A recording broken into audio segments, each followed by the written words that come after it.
Metro ನಿಲ್ದಾಣದಲ್ಲಿ ಪ್ರೇಯಸಿಯ ಕಾಲಿಗೆ ಬಿದ್ದು ನಮಸ್ಕರಿಸಿದ ಯುವಕ, ಸ್ಥಳದಲ್ಲೇ ಕುಣಿದು ಕುಪ್ಪಳಿಸಿದ ಯುವತಿ. ಹೌದು ವೀಕ್ಷಕರೇ, ಬಸ್ಸು, ರೈಲು, ಮೆಟ್ರೋಗಳಲ್ಲಿ ಪ್ರೇಮಿಗಳ ರೊಮ್ಯಾನ್ಸ್ ಸೇರಿದಂತೆ ಇನ್ನಿತರ ವಿಚಾರಗಳಿಂದ ಸುದ್ದಿಯಾಗುವುದೇ ಹೆಚ್ಚು. ಅದರಲ್ಲಿಯೂ ಈ ಸಾಮಾಜಿಕ ಜಾಲತಾಣಗಳಲ್ಲಿ ಪ್ರೇಮಿಗಳಿಗೆ ಸಂಬಂಧಿಸಿದ ವಿಡಿಯೋಗಳು ಆಗಾಗ ವೈರಲ್ ಆಗ್ತಾನೆ ಇರ್ತವೆ.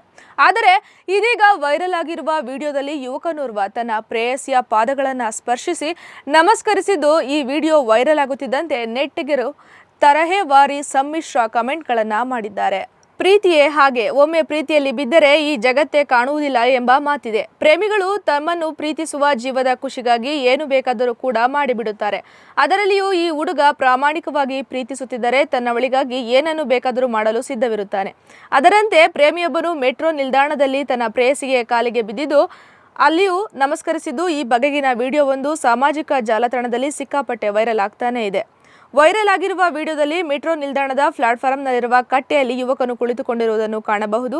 ಎದುರಿಗೆ ಆತನ ಪ್ರೇಯಸಿಯು ನಿಂತುಕೊಂಡಿದ್ದು ಆತನು ಆಕೆಯ ಪಾದಗಳನ್ನು 3 ಸಲ ಮುಟ್ಟಿ ಕಣ್ಣಿಗೆ ಒತ್ತಿಕೊಳ್ಳುತ್ತಿರುವುದನ್ನು ಸಹ ಕಾಣಬಹುದಾಗಿದೆ. ಆ ಬಳಿಕ ಕೆಲ ನಿಮಿಷಗಳ ಕಾಲ ಇಬ್ಬರು ಮಾತುಕತೆ ನಡೆಸಿದ್ದಾರೆ. ವಿಡಿಯೋ ಕೋಣೆಯಲ್ಲಿ ಕೈಯಲ್ಲಿ ಕ್ಯಾಂಡಿ ಹಿಡಿದುಕೊಂಡಿರುವ ಯುವತಿಯನ್ನು ಸಹ ನಾವು ಕಾಣಬಹುದಾಗಿದೆ.